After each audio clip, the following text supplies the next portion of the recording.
Good morning. Shalom Aleichem, Eli Beer. How are you? Shalom Aleichem. I'm so excited to speak to you, Rabbi. This morning, ladies and gentlemen, we are on with one of the icons of the Jewish people.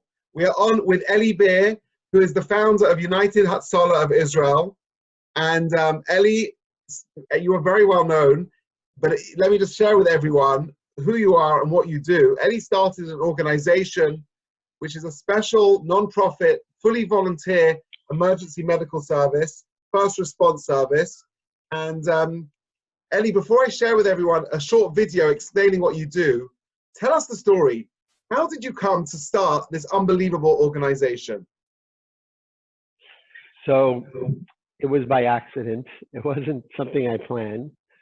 When I was 6 years old, I was right next to a bus that blew up in Beit Vagan. It was the first bus that actually in Jerusalem, first bus that ever blew up in Israel. And I saw people screaming for help, and the bus was on fire and yelling, and people were killed. It was a very bad, traumatic situation for me. And I grew up with the memory of what I saw when I was a child. So I decided I want to go volunteer and help people save their lives. Either one day become a doctor. I went to volunteer in an ambulance in Jerusalem.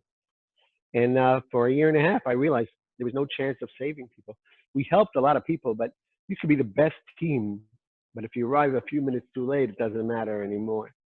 And we constantly tried saving people, but people that were choking or heart attacks, and we got to them, it always ended up with pronouncing that person a deceased. So after about a year and a half, I realized after a 7-year-old boy choked and we tried getting to him, it took us 21 minutes. A doctor who lived really close saw the ambulance arrive and he came to help us. And the kid died. And the mother was devastated. And I realized that doctor could have saved this child if he would have known earlier. And that's when I decided, I was 16 and a half years old.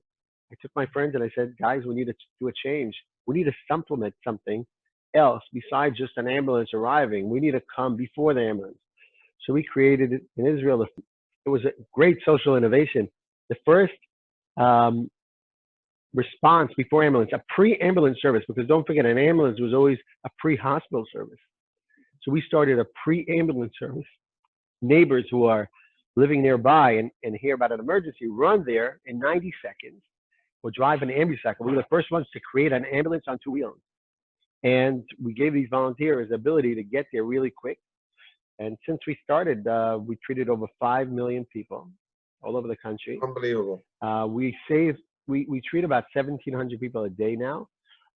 Even during the Corona times, probably a lot more because of all the situation. We get there so quick. Sometimes people are still on the phone when the neighbor knocks down. Don't forget, my daughter is right here next to me. Last night during the Seder, we'll talk about the Seder. It's a month after Pesach, but we did the Seder. But my daughter ran out to a serious car accident a block from here. I'm in Tel Aviv, and Zerubbabel Street, which is a block away. One of our guys see an ambucycle passing by.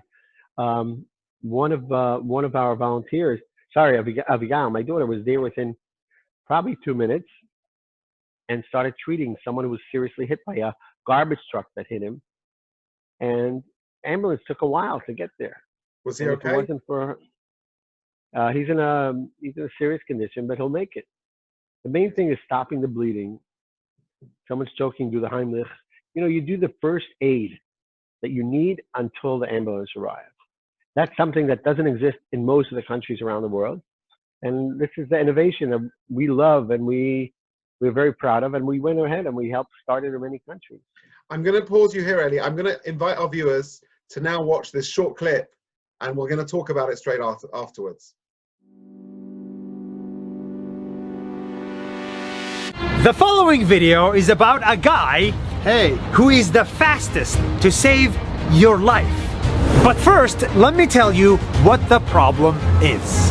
Imagine you're in a remote area. You get a heart attack and you call an ambulance. For that ambulance to get to you, it has to drive all the way through traffic and narrow streets. And by the time it gets there, you are dead. This is how millions of people die every year. Ambulances are just not fast enough, and that is scary. Then I met this guy. Hi, my name is Eli Beer. This guy found a unique way to solve the ambulance problem. Here is how. It's very simple. The ambulance is too big, so Eli used a motorcycle and called it an ambucycle. Instead of employees, Eli found volunteers, regular people just like you and me, the teacher, the engineer, and the student. He trained them for months, gave them medical supplies and an ambucycle. Drive carefully. And he let them go back to their normal life. And every time someone calls for help, his technology finds the closest volunteer that can help. Think of it like Uber, but this is for free and we save lives. They drop whatever they're doing, arrive on the scene, and give medical care until the big ambulance shows up. This is how the difference between life and death looks like. The first 3 minutes are the most important to save a life.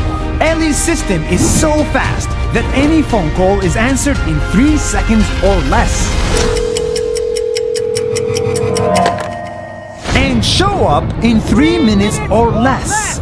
And in most cases, we show up in 90 seconds or less. So by the time you spent watching this video, someone is already at your house saving your life. This is the fastest medical emergency service in the world and the cheapest because it's entirely free. By the way, our team is 5,000 volunteers and it's all sponsored by donations. It's an organization that's 100% politics free, 100% cost free, 100% amazing, and 100% Human. people of different backgrounds volunteer to join Eli's team of medics. The Jews, the Muslims, the Christians, and everyone else.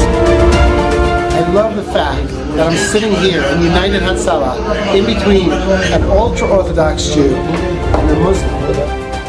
All of them dedicated their time to save others regardless of religion or race. Hello, how are you? Shalom, shalom.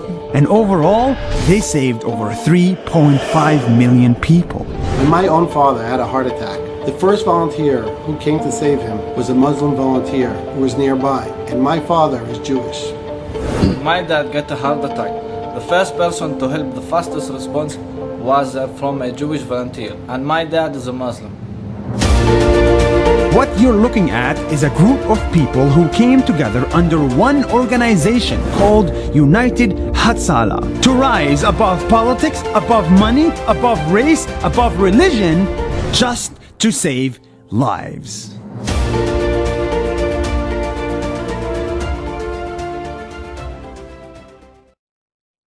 Eli, my mind is blown. Watching that clip, you know, I think back when you came to St. John's with Synagogue and you spoke to our community, we had mouths wide open, people couldn't get into the room. You are unbelievable. You know, during the course of this interview, you probably, this 20-minute interview, dozens of people's lives are being saved because of you. I mean, how does that make you feel?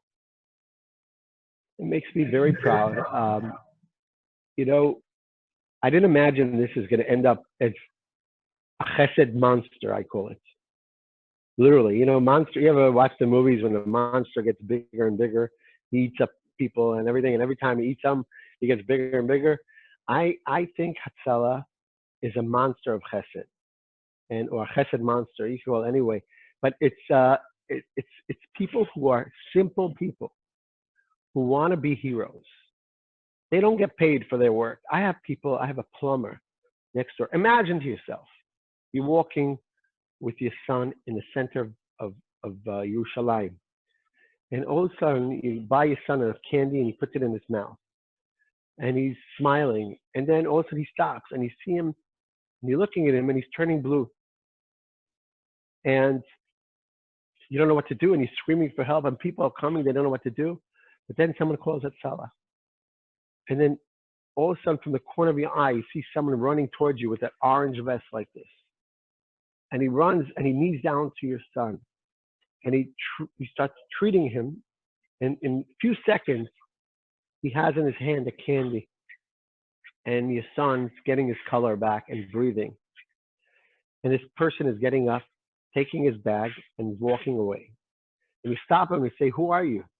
And he says, He said, who are you? Are you a doctor? And he says, "No, I'm a shoemaker. But I work around the corner and I volunteer for Hatzalah. And I got a call on my phone that a child is choking.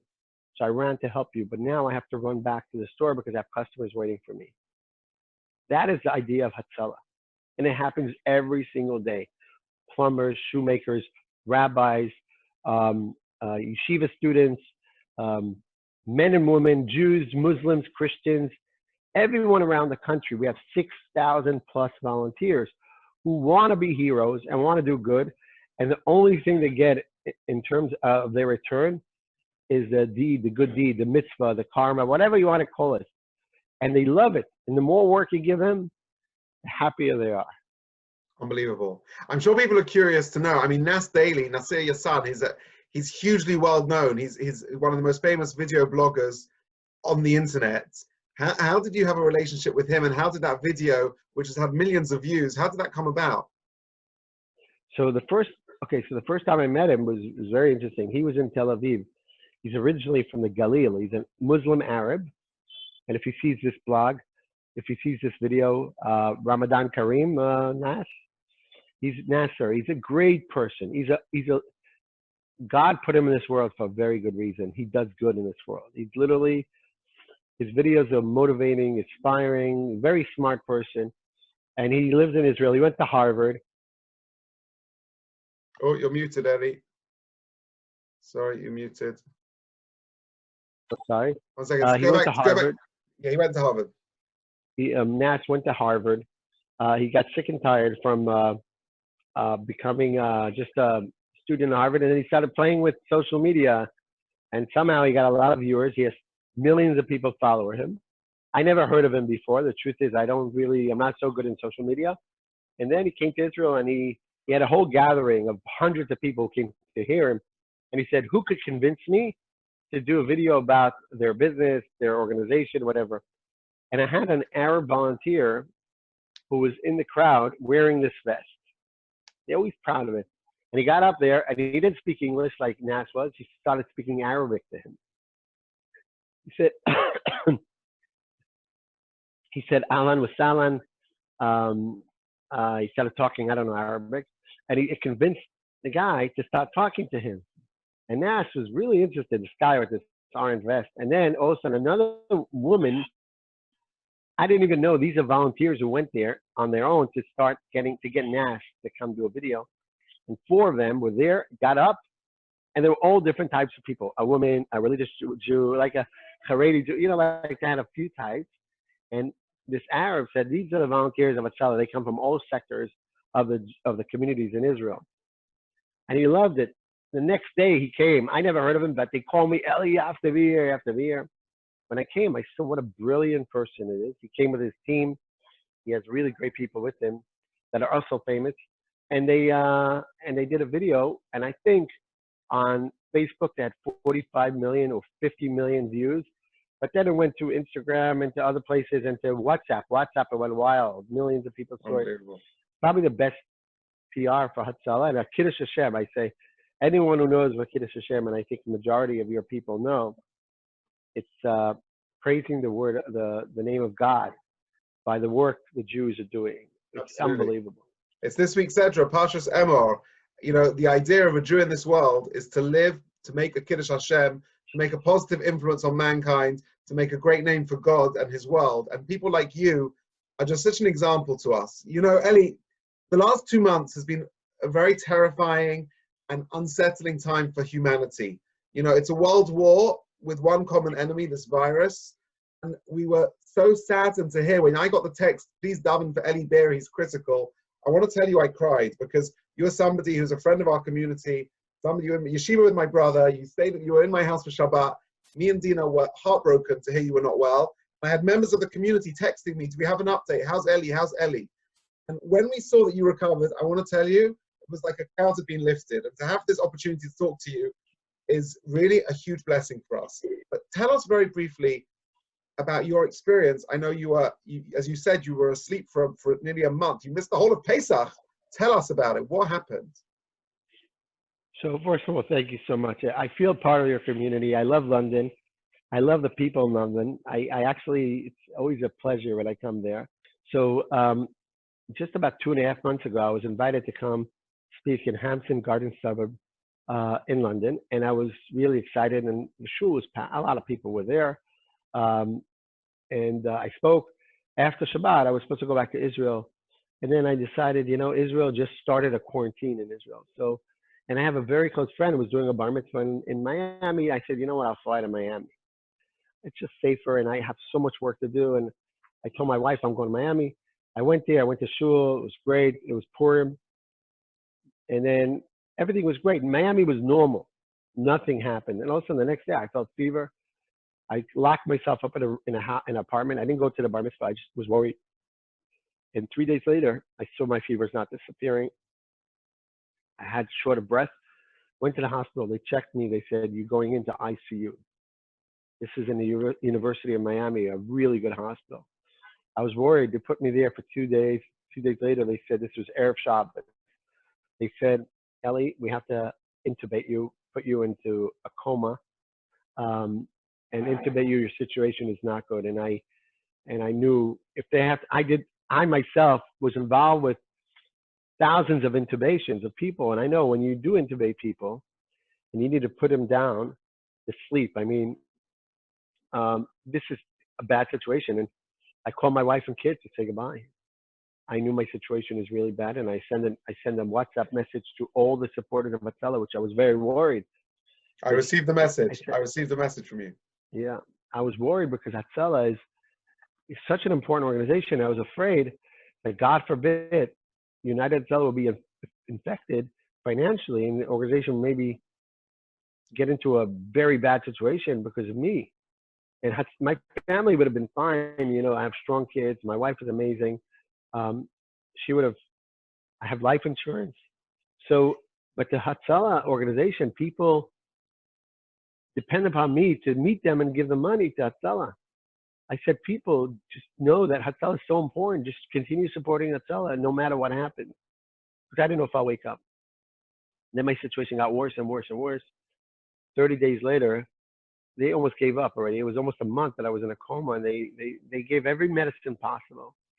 And then the hospital in Miami decided to try a mercy medicine, they call it. I think it's called mercy medicine, and give me stem cell from bone marrow that they started doing research. They actually didn't start it yet. They got an FDA approval, one approval to give it to me from FDA.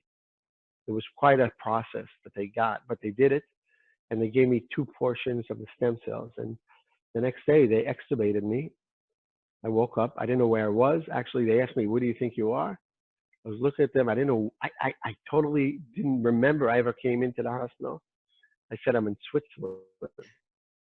It took me quite a while, and the biggest shock I had was when I spoke to my wife and kids. I was crying, and they were crying.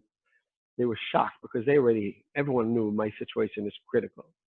And all of a sudden I wake up and I couldn't talk properly because it's just, but I asked them, where are you for Pesach? Let's do Pesach together. I thought I could just get up from my bed and walk over to Israel. I'm better. I couldn't even walk. I couldn't pick up my hands. I couldn't hold the phone. The nurses were holding the phone for me. I was so weak. I lost all my muscles. I told my wife I want to do Pesach together. She says, yeah. She had a hard time telling me the truth because it was very hard for a sick man like me saying that Pesach is over. Finally, she said, Eli, you should just know, Pesach was over today. She was talking to me while Pesach was over. I was in Pesach, actually in America. I didn't know what day it was. The nurses called, and they put me together with my wife, and she was so happy. And Pesach it was Motzei Pesach in Israel. Oh, it was the second day of the Chag, actually. Second day of the Chag in America. And Israel was already after the Chag. And I was shocked and I was crying. It was very emotionally for me. I never miss Pesach with my family. I travel so much. Pesach, I'm always home. I read make sure to come. I read the most beautiful article this morning in the Times of Israel that you had an opportunity to celebrate Pesach Sheni. You want to tell our listeners about what that was and how that went? Right, because every year I always make sure to come the day before Pesach, to come back home exactly when everything is clean and everyone's cooked, and I don't have to bother anyone. So I always come. So this year, unfortunately, I didn't make it. So I was very depressed. And my friend Mark Gerson, who is an incredible person, he's the chairman of the board of the organization worldwide, and he said, Eli, according to the Jewish tradition, you know, in the Moshe Rabbeinu, when the Kohanim were coming for the Mishkan for Korban Pesach, I'm not exactly a rabbi, so you'll be the more the rabbi. Where Pesach Sheni comes from, he told me that you could do Pesach Sheni instead of Pesach, you know, the first original Pesach. So I got so excited about this. On the phone, the next day I told my wife, Kitty, I miss Pesach, but I have a solution, and I'm such in a good mood. We're going to do a month later, and you Daled then ER, we're going to do Pesach. And we had an incredible, last night, I'll send you some pictures. You could share a video and pictures. We had an incredible Pesach. We had the whole agada, matzahs, and the moror and charoshes, which I love. Like every spoon of that charoshes is 2,000 calories. It's incredible what my wife made. The food. Oh my goodness! And the best thing is today you can wake up and have croissants and toast and baguettes, and it's all fine. We have delicious challah that I can't even tell you. Ambassador Friedman, David Friedman's the ambassador from the U.S. Israel. His wife Tammy is one of my close friends. We love her very much. For 20 years, we're very close. And she made us challah for Shabbos. Wow. And it was the challah was on the other desk. We tried hiding it, but the smell, it was fresh. They were like, they don't like matzah so much. I said, kids, they said, we ate already matzah. We had the first Pesach. And the funny thing is, the first Pesach they were celebrating without me. They had a picture of me on the table because I was in another world. And my kids were fighting if they should have a picture or not, because they said, my son was crying. He said, this picture looks like daddy's not alive anymore, or we can't do this. And my girl said, no, we need to put him, he's part of the Pesach table. And finally, last night, I was there in person. It was just amazing. You know, Eli, listening to this, you know, Pesach Sheni, the biblical idea, it's a second chance. It's a second chance for people who were not able to partake in Pesach for purity reasons. The first time around, they couldn't take part in the Korban Pesach. But I think there's a deeper idea here. The Almighty has blessed you with a second chance. And please God, we hope as we come out of this terrible period where there's been so much suffering and so much bereavement and so much hardship, please God, the world is going to have a second chance. And we're going to come back and we're going to be better than we were before. What lessons do you learn from the whole Corona episode? And how are you going to use your second chance at life? So when I woke up, I realized that I have a lot of learning to do from the miracle that happened, that Hashem put me back in this world. The first thing is to be so sensitive to sick people. I was a very sick person. I was in a critical condition, and I realized everything was done with so much care and love in the University of Miami. I want to bring the level of care and love. And I know Hatzalah does it for free. The volunteers, they always do it. They feel, every time they treat someone, they feel it's their own family. But now that I personally went through this, I have a lot of teaching to do to other people of little things that was done for me. And I want to learn what I learned as a patient. I didn't learn for 32 years as someone who treats. That's the first thing, the reason I think I was chosen to be sick. Second thing, because everything is meant to be. And the second thing is to put some more, actually three things. The second thing is to put more time for my family. And I have a wonderful family. I missed most of their growing up. They grew up without me. I was always traveling and everything. So today, the world changed. You know, you see how families got together and learn about each other. I missed that too. I wasn't here in the Corona. I just came back 2.5 weeks ago from Miami. And I have a wonderful family here. One of them is sitting next to me, Libby. She's getting married. She was supposed to get married this month. Oh, wow. Libby and Chica, you see. Wow. And Libby was supposed to get married this month. And because of the whole Corona thing, she's pushed her wedding for August. Hopefully, we'll have a very nice wedding for her. She in Yerushalayim area. Wow. And her and Mayor are decided to wait. I wanted them to get married with 10 people. It would have saved me a lot of money. But thank God she's a wonderful girl. And I missed I always confuse their names because I hardly see them. So I'm going to put some more time into them. Third thing is I want to make sure Hatzalah is in every street in Israel.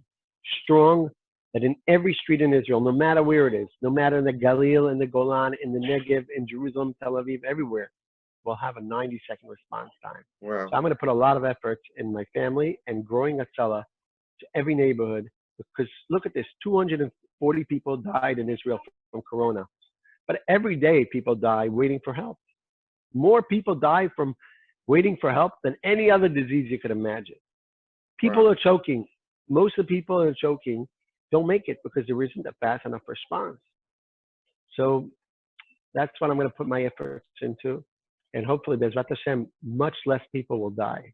Amen. Amen. Eli, this has been an inspiration. I'm sure everyone watching this is in tears and inspired by you and your strength and your courage. I cannot wait to welcome you back to St. John's Wood Synagogue. And you should have continued health. And just thinking in this last half an hour, how many people's lives you've just saved. But you've inspired so many people today through this interview. So thank you so much for your time. Shabbat Shalom. Thank you. And I wish refuah shalema to everyone who is sick. All the people who are sick, no matter where they are, should have a refuah shalema. Amen. Amen. Please, God. All the best. Thank you, Eli. Thank you very much. And thank you.